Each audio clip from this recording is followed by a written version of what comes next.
Hey guys, this is Austin. This plain looking box contains one of the most exciting laptops I've seen in quite a while. This is the Dell XPS 13. I really do like the LG Gram.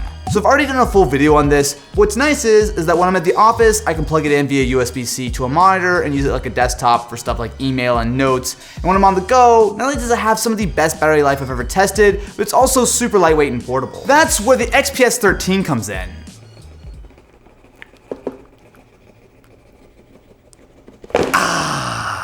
So the XPS 13 has been around for a couple years now, but this is the most recent version. What makes it really special is that it is one of the very first laptops to ship with the 8th generation Intel Core processors. Now normally that doesn't sound like it would be any kind of huge difference, but in this case it means it is going to be a lot faster.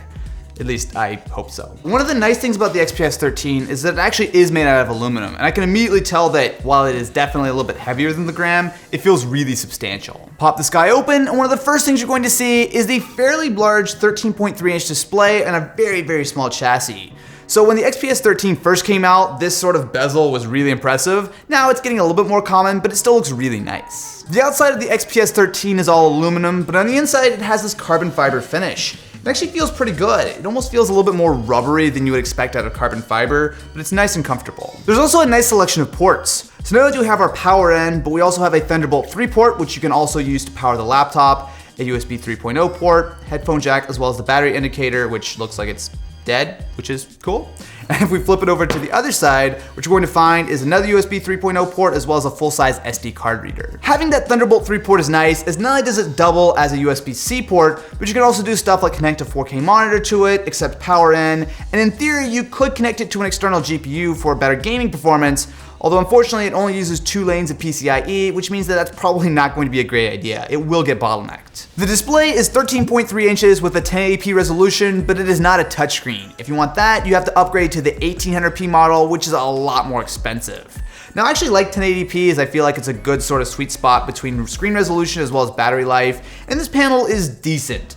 So the color is fine, viewing angles are solid, however it just doesn't get quite as bright as I would like. The biggest problem with the display is that it means that the webcam has to be put in the left corner, which means that it looks really weird. Not only are you looking up at my nose, but I'm always looking to the side of the laptop. Hey guys, this is Austin, and this laptop might have some of the best battery life in the world. And this laptop has pretty decent speakers. So one of my issues with the Gram was that the speakers were a little bit tinny. However here, even though they're not front firing, they come out the sides, it sounds a lot better. I also like the keyboard and trackpad.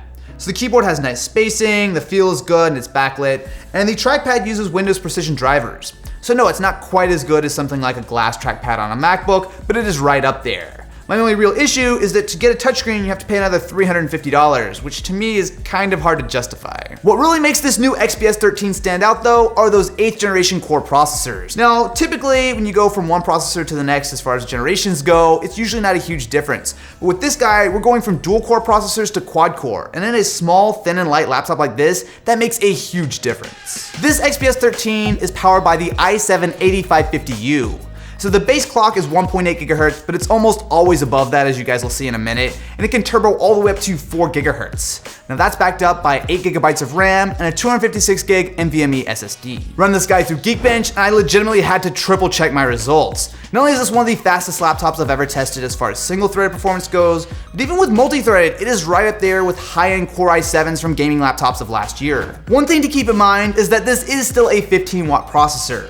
So for longer sustained use, such as gaming or rendering, you will see the clock speed start to dip, but for most stuff like video editing or web browsing, you're gonna see it be incredibly fast. Unfortunately, gaming performance doesn't see the same kind of gains.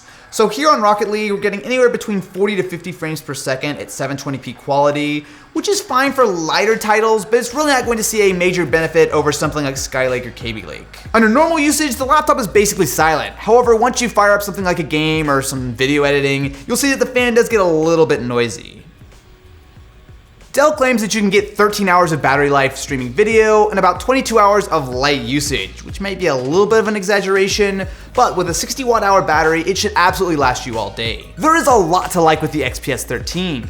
So at $1,300, I feel like this spec is a little bit expensive. However, once you can actually get a Core i5 in this guy, and especially if they add a more affordable touchscreen version, this is gonna be hard to beat. I am really excited to see these new processors roll out to more and more laptops. Having this much power in such a thin and light laptop honestly is a game changer for me.